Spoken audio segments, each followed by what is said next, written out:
por aqui, né? E aí, hoje eu resolvi gravar um vídeo aqui, sabe? Fazer uma revisão sobre geometria plana, tá? Então, a gente vai fazer aqui um tour pela geometria plana, certo? Nesse vídeo. E a gente vai relembrar pontos principais que a gente precisa saber para a prova do Enem. Tem muitas questões de geometria plana na prova do Enem que são bem fáceis, que basta que você saiba alguns conceitos teóricos para que você resolva as questões. E outras vocês vão precisar do uso de fórmula, entre outras coisas mais elaboradas, mais complexas. Mas enfim, eu selecionei aqui a parte essencial da geometria plana para a gente fazer uma revisão. Então, bora lá. Mas antes, né? Quero pedir para vocês se inscreverem no canal aí, no Diva da Matemática, e também dar uma acompanhada lá no @ do Prof. Renata Teófilo, que vocês vão ver vários mapas mentais, resumos, dicas e etc, etc. E também eu tô lá para tirar a dúvida do povo e responder todo mundo lá no direct. Enfim, vamos lá. Vamos começar com a definição de polígonos, né? O que são polígonos? Chama-se polígono toda linha poligonal fechada simples, juntamente com os pontos da região interna que essa linha determina. Então, aqui nós temos exemplos de polígonos. Essas figuras são polígonos porque elas são fechadas com linhas retas, né? Essas não são polígonos. Por quê? Porque a gente tem aqui linhas curvas. Aqui, ó, por que não é polígono? Porque nesse caso aqui, a gente tem duas regiões, ó. Então, nesse caso aqui, essa figura também não é um polígono, certo? Então, repetindo, polígono tem que ser uma linha fechada, né? Linha poligonal fechada. São linhas retas que formam uma região, né, interna. E aí, quando eu falo em polígonos, eu tenho duas classificações. Eu tenho polígonos convexos e polígonos côncavos. Quando eu tô falando de polígono convexo, significa que se eu traçar um segmento de reta dentro da região interna, qualquer segmento de reta dentro da região interna do polígono vai estar sempre contido no polígono. Resumindo assim de uma maneira mais simples, os polígonos convexos são aqueles que não têm concavidades, não têm buracos. Diferente dos polígonos côncavos, ó. Aqui nos polígonos côncavos, o que acontece? Existem dois pontos de sua região que quando você liga uma parte, ó, do segmento, fica do lado de fora, né? Então, polígono côncavo, você pode associar a palavra concavidade, né? Associar a buraco, né? De uma maneira bem grosseira, é isso, tá? Os polígonos convexos eles não têm buracos, não têm concavidades. E são sobre os polígonos convexos que a maioria das questões cai, tá? Não impedindo cair sobre o côncavo. Mas as fórmulas que a gente precisa para área, perímetro, entre outras coisas, são dos polígonos convexos. E vamos aqui para os elementos de um polígono, né? O que a gente tem? Aqui de azul, essas linhas azuis, elas são os lados do polígono. Se você observar, nós temos o lado AB, BC, CD, DE e AE. Esses pontinhos aqui que estão em vermelho, ó, eles são os vértices do polígono. São os pontos que ligam, que unem esses lados, né? Esses segmentos aqui, AC, AD, BD, BE e CE, são as diagonais do polígono. Sai de um ponto, vai lá para um ponto oposto, que não pode ser imediatamente vizinho.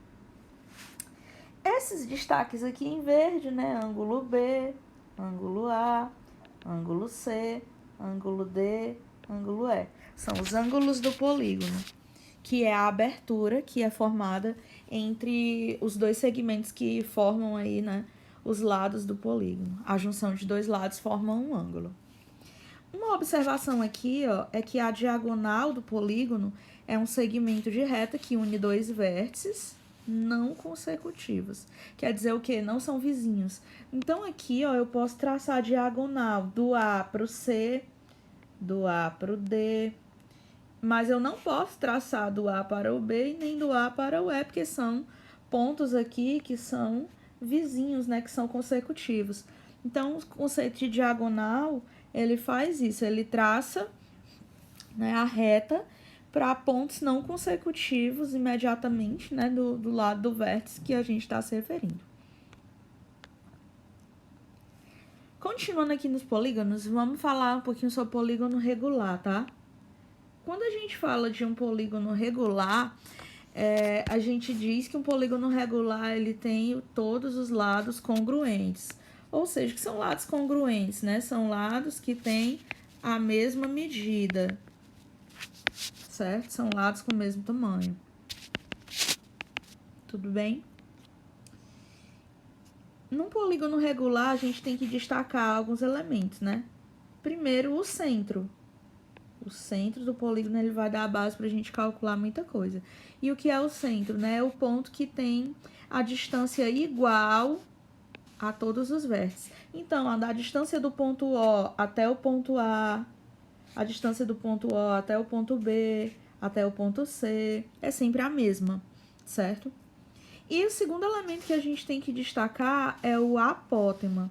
O que é o apótema do polígono, né? Ele é um segmento que tem uma extremidade no centro do polígono e a outra no ponto médio do lado. Ou seja, para eu ter um apótema, eu tenho que sair daqui do centro e vir até a metade do lado. Então, esse ponto M aqui é o ponto médio.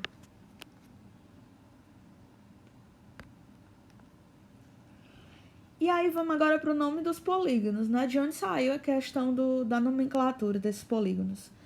Os polígonos, eles são nomeados de acordo com o número de ângulos, certo? E aí, os nomes que eles recebem ficam basicamente assim. Triângulo, que tem 3 lados. Quadrilátero, que tem 4 lados, né? Lembrando que quadrilátero, a gente tem aí tudo que tem 4 lados. Então, pode ser o quadrado, o losango, o retângulo, o trapézio, né? E outras figuras de 4 lados que não tenham necessariamente características especiais. Temos com 5 lados o pentágono, 6 lados hexágono e por aí vai. O que a galera mais esquece é esses aqui, ó, do 10º em diante, né? O 10 lados é decágono, 11 um decágono, 12 dodecágono, 15 pentadecágono e 20 coságono. Então, basicamente, esses são os nomes dos polígonos. Ah, professora, mas e se eu tivesse, por acaso, um polígono que tem 25 lados? Como seria o nome dele? Polígono de 25 lados. Simples assim, tá? Outra coisinha que a gente precisa lembrar, eu não vou demonstrar essas fórmulas aqui, tá? A gente precisa lembrar do quê? Soma das medidas dos ângulos internos, né? O SI do polígono. Como que a gente calcula? 180 graus vezes o N aqui, lembrando que é número de lados, tá? Então, qualquer polígono, a soma dos ângulos internos é 180 graus vezes o número de lados menos 2. E a soma dos ângulos externos de um polígono é sempre 360 graus, não importa qual seja a tua figura. Aqui, se você quiser calcular somente o ângulo interno, o que você vai fazer? Você vai pegar o total da soma dos ângulos internos e dividir pelo número de lados. Ou seja, né, pegando aqui, trocando pela fórmula do SI, que é a primeira fórmula ali em cima, né, a medida do ângulo interno de um polígono é 180 graus vezes o número de lados menos 2, dividido por N para você distribuir essa soma, né, igualmente. Lembrando, gente, que aqui eu tô falando de polígonos regulares, tá? Polígonos regulares, ou seja, aquele que tem todos os lados iguais. Ângulos externos de um polígono regular, da mesma forma do interno, né? Você pega a soma dos ângulos externos e divide pela quantidade de lados. Só que você tem que lembrar que a soma dos ângulos externos de qualquer polígono é 360 graus. Então, você faz 360 dividido por N, que é o número de lados. Número de diagonais de um polígono. Número de lados vezes número de lados menos 3, dividido por 2. Essas formulazinhas, elas são essenciais para o estudo de ângulos dentro dos polígonos regulares.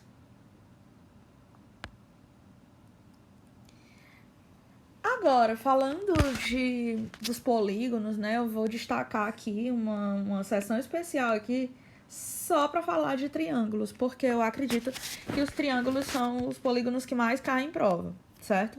Então, os triângulos, eles podem ser classificados quanto aos ângulos e quanto aos lados. E é importante saber essa classificação para interpretar essas informações dentro de problemas. Quando a gente diz que um triângulo é acutângulo, significa que ele possui todos os ângulos agudos, ou seja, ângulos menores do que 90 graus. Quando a gente chama um triângulo de retângulo, já é nosso queridinho, né, a gente conhece, significa que um dos ângulos tem 90 graus. Não pode ser os três ângulos 90 graus, senão não fecha o triângulo nunca, tá? E outra coisa que a gente precisa destacar é o teorema de Pitágoras, no triângulo retângulo, que a hipotenusa ao quadrado é igual à soma dos quadrados dos catetos. Outra classificação com relação aos ângulos é quando um triângulo ele é obtusângulo. E o triângulo obtusângulo ele vai ter um ângulo obtuso, ou seja, um ângulo maior do que 90 graus. Triângulos obtusângulos são muito comuns em problemas de lei dos senos e lei dos cossenos, tá? Outro dia eu faço um vídeo sobre esse tópico. Com relação aos lados, o triângulo ele pode ser classificado como equilátero, significa que todos os lados têm a mesma medida e que todos os ângulos internos têm medida de 60 graus. Já aqui, lembrando, né, a soma dos ângulos internos de um triângulo é 180. Um triângulo ele é chamado de isósceles quando ele tem dois lados com a mesma medida e um terceiro lado é diferente. Lembrando que os ângulos opostos aí, né, aos lados congruentes também são de mesma medida. Como assim, professora? Por exemplo, se eu tenho aqui esse triângulo e eu sei que esse lado é igual a esse, eu sei que esses ângulos aqui da base também são iguais. E por fim, com relação aos lados, a outra classificação é o triângulo escaleno, que é quando a gente tem três lados de medidas totalmente diferentes entre si. Então, falando um pouquinho aqui ainda dos triângulos, né? Soma das medidas dos ângulos internos, como eu já havia citado aqui há pouco, né? Todo triângulo, a soma das medidas dos ângulos internos é 180 graus. Lembrando aqui, ó, do teorema do ângulo externo, que o que significa? Por exemplo, aqui no triângulo ABC, eu sei que alfa mais beta mais gama é 180. Se eu quiser achar o ângulo externo, a alfa, o que eu tenho que fazer? Eu tenho que somar os outros dois ângulos, beta mais gama. Então, a soma dos outros ângulos é a que gera o ângulo externo, a medida do ângulo externo. Esse teorema é facilmente provado, tá? E, por fim, a condição de existência de um triângulo. Quando é que eu sei que um triângulo realmente existe, que três números, eles podem formar um triângulo, podem formar as medidas dos lados? Quando a soma das medidas dos dois lados menores é maior do que a medida do terceiro lado, certo? Então, aqui, por exemplo, ó, o meu lado A, ele é o lado maior. Então, eu sei que o meu B mais o meu C tem que ser maior do que a medida do A, para que possa formar um triângulo.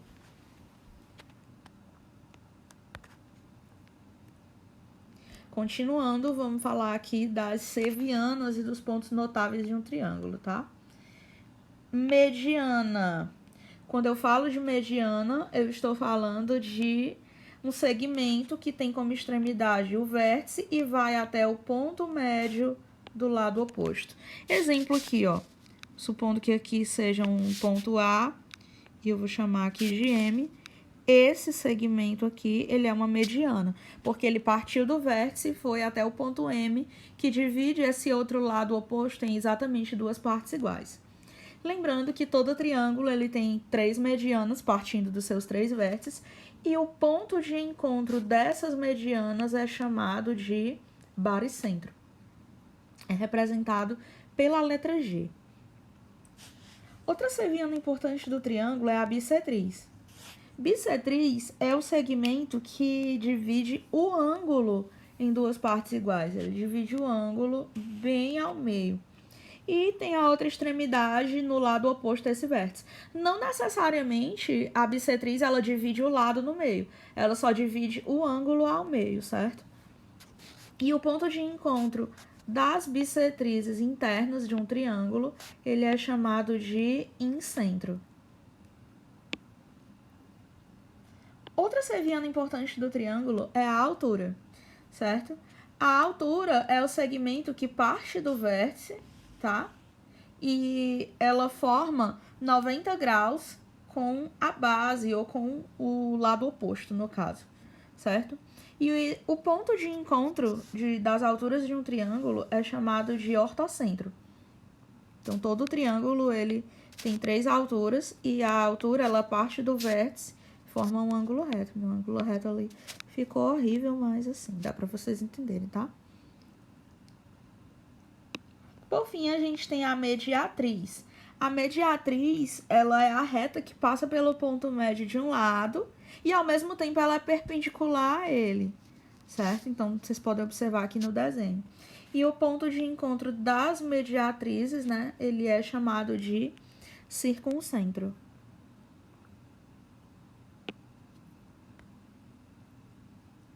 Casos de congruência. Vamos lá. Quais são os casos de congruência que a gente tem? LAL, que é quando a gente tem dois lados congruentes e o ângulo formado aqui entre esses lados também congruente, certo? Caso LLL, quando nós temos que todos os lados do triângulo são congruentes, que tem a mesma medida.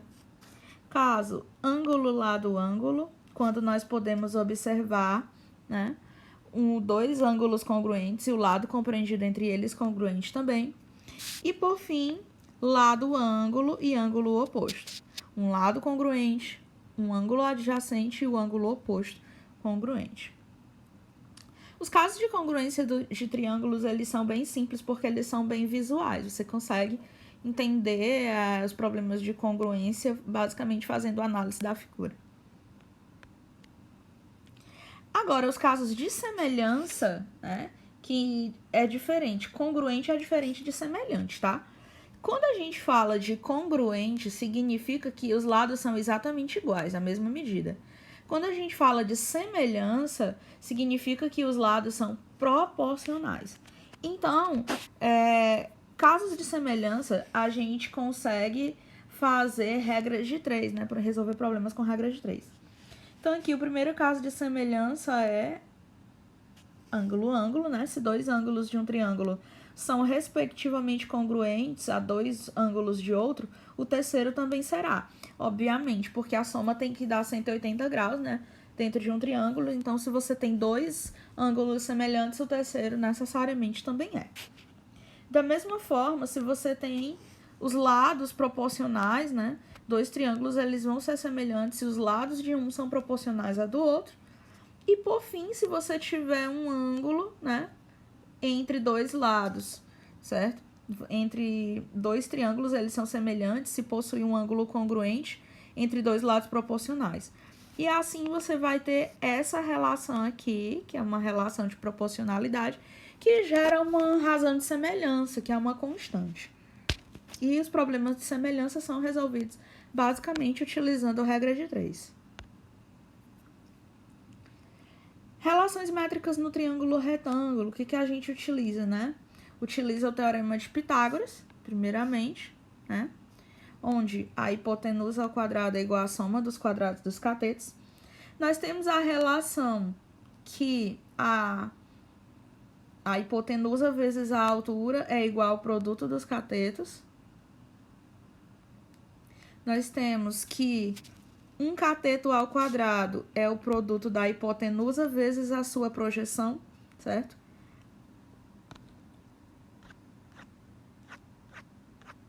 Lembrando que aqui é para ser a letra N, tá trocado. Nós temos aqui que outro cateto ao quadrado é igual a hipotenusa vezes a sua projeção, certo? E nós temos que a altura ao quadrado é igual ao produto das projeções, tá? Aqui, deixa eu consertar essas letras que estão trocadas. Tudo bem? Então, quando a gente fala de projeção, a gente está falando de sombra, certo? Essa N é a sombra do cateto B sobre a hipotenusa A, certo? Normalmente, os triângulos aparecem em problemas de relações métricas nessa posição, mas nada impede de você ter um triângulo numa posição aqui padrão, né? Tendo a altura partindo aqui do ângulo de 90, tá? Lembrando que existe uma diferença entre a altura do triângulo e a altura relativa à hipotenusa, né? Por exemplo, daqui pra cá, nessa posição, eu teria a altura do triângulo. Mas daqui pra cá, partindo do ponto do ângulo de 90 até a hipotenusa, eu teria a altura do triângulo relativa à hipotenusa. Então, observe bem que quando eu falo de altura dentro das relações métricas, eu tô falando dessa altura aqui.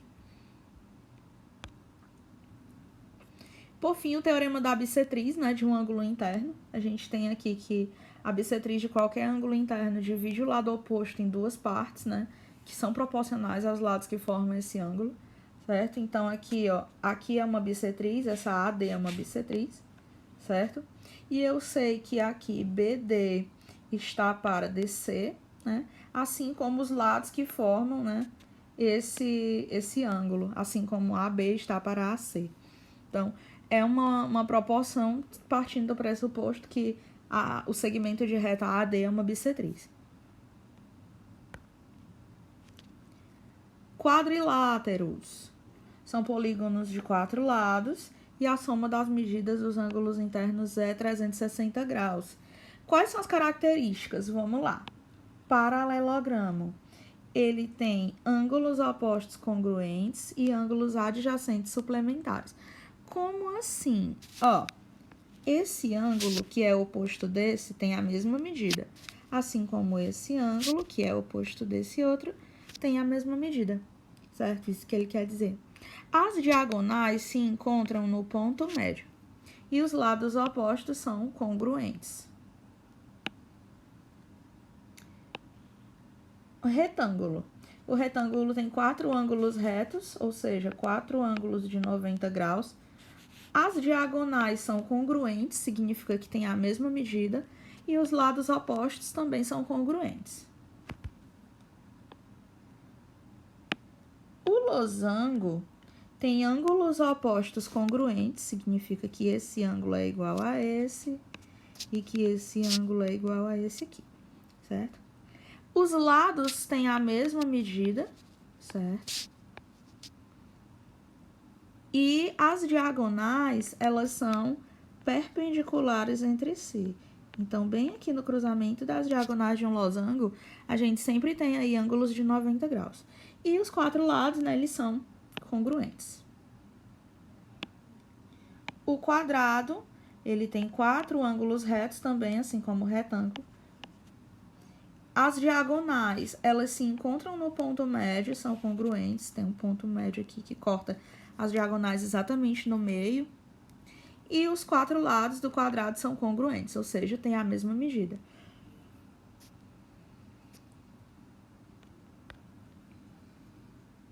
Com relação aos trapézios, né, que não estava ali na tabela, a gente tem, né, que os trapézios, eles são quadriláteros que têm apenas um par de lados paralelos, né, diferente dos outros, que são a base maior e a base menor.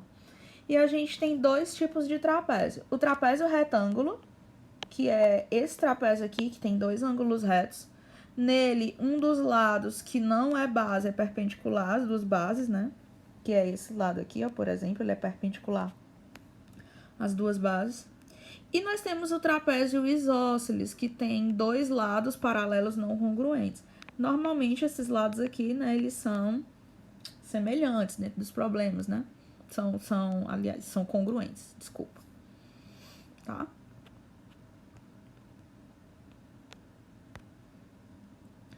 Teorema de Tales, que também é importante, que entra dentro aqui da geometria plana, né?